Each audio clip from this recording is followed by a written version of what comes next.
Hello everyone, my name is Seema and welcome to this video. What are we discussing today? The topic for today's discussion is, are you chasing perfection? Well, not all, but some of us are perfectionists. And when I say perfectionists, we are trying to do the very best that we can in the tasks that we take upon ourselves. Most people will just do the job without really trying to master whatever they're trying to achieve. And there's good and bad to everything. And this is why I wanted to make this video. So what happens when you seek perfection, right? You're not competing with others, but you're competing with yourself. You're trying to improve the craft that you're in or the task that you take up. So whether it's, say, something that you're cooking, you want to make it taste better with using the right ingredients, the right utensils, the right spices, mixture of the oils to adding fresh herbs, and make the food really delicious and improve upon yourself every time. So this was one example.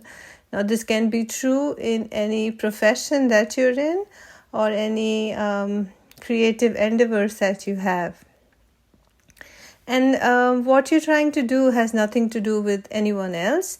You're not competing to bring someone down or trying to become better than someone else.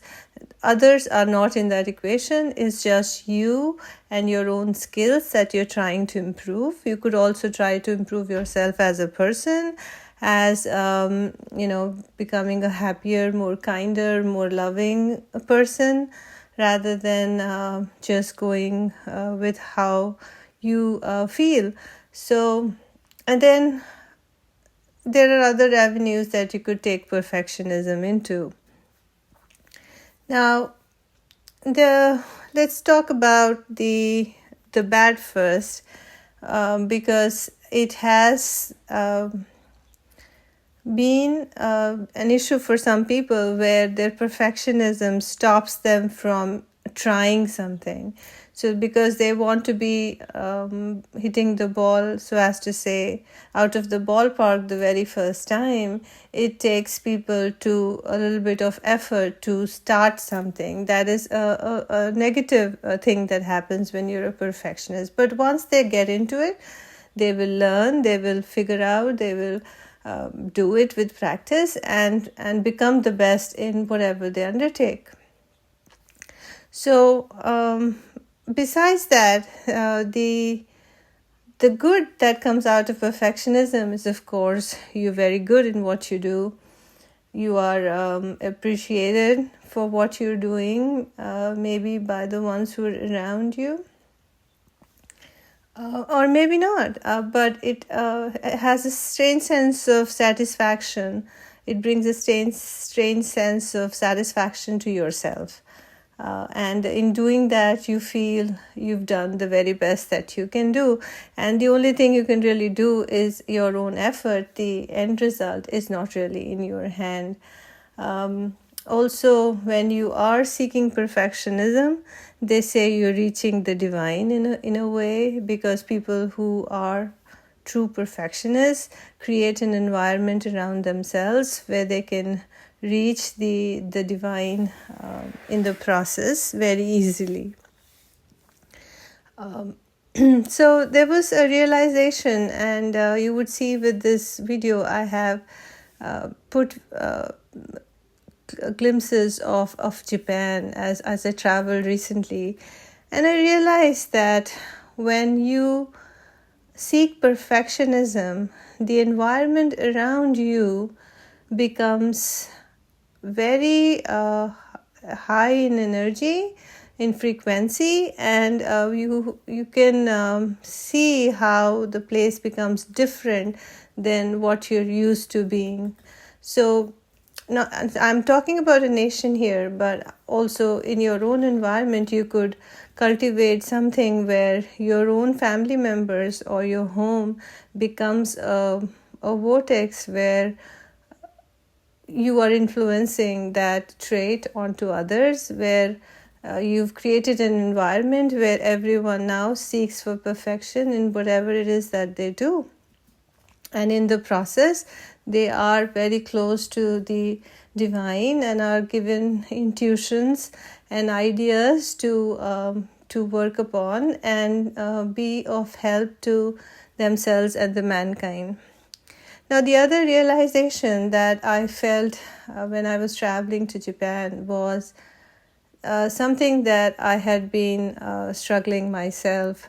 See, when you're a perfectionist and you know you're doing the very best that you can, not all the time it will be received well by the ones around you. You could face jealousy, you could face competition by others, even though you are not part of it. And there were times where all my effort was not being recognized, and that was something that made me upset, I would say, back then. But then this travel changed my whole perspective, where I saw that each and every individual that I interacted with or saw in Japan was trying to do the very best in whatever it is they were doing, and did not care about appreciation or not. So there really wasn't much of marketing that was going on, but the fact that they held things to the very best was it in itself a token of appreciation for what it is that they were doing. Now, this is a very deep fact, and that kind of changed my perspective completely, where what I was looking for from others was really not really needed. All I had to do was do the very best, which I was already doing, and also just doing that was enough. And whether someone saw it or not was not my issue. What was important was that I continue to deliver on a daily basis, on every way, on every step, my very best that I could. And this was a realization that came upon me as I traveled through different towns in Japan, and I'm very grateful for that, because that kind of gave me a sense of peace that really wasn't there before.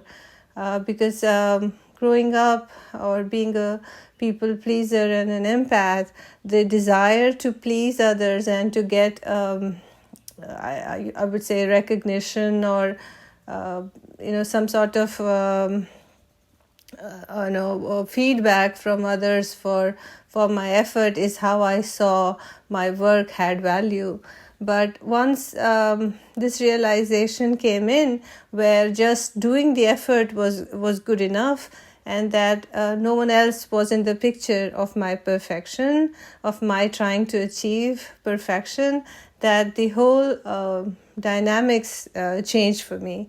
And this is a key point I would like to emphasize, because there might be others like me who would be stuck in a similar situation, and do realize that when the fact that you are chasing perfectionism is in itself a great trait that not many have, and just doing and mastering your own things, your own craft is good enough, and continue to pursue that, continue to be not get disheartened by what others say or think, and keep making the effort to become a master in what you do.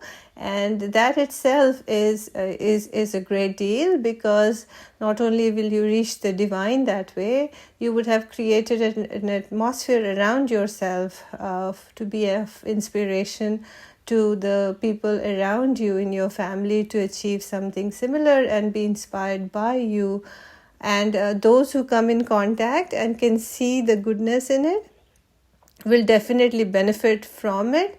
Those who do not have to be, in that circle of your influence, and that's enough. It's not in the number, but in the number that you can. It's not in the number that you can influence, but the fact that you are trying to be the best at whatever it is that you're doing.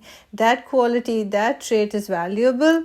How many people value it, don't value it, is immaterial. So continue to master your own self. Continue to not be in competition with others and not be influenced by others for any sort of recognition. And that is enough. That is where you have now created a vortex of very high vibration, where you have become very close to the divine, and you will be used as a conduit by the Almighty to do better things for yourself and for the rest of the world. So that is the biggest recognition that you can have, and the worldly recognition is what we are all tuned to and is actually not important. And pursue your perfection, and try to do things if you feel comfortable. If not, then even just taking up whatever one thing you do, try to achieve perfectionism in that, and I'm sure with time it will kind of bleed into other areas of your life, and other people around you will be influenced by the way you live and the way you do things, and the mastery that you have in what you do. And that is something that will be that is respected by the unseen world, and you're valued amongst the whole world for those traits. So hope this was helpful. Thank you for listening.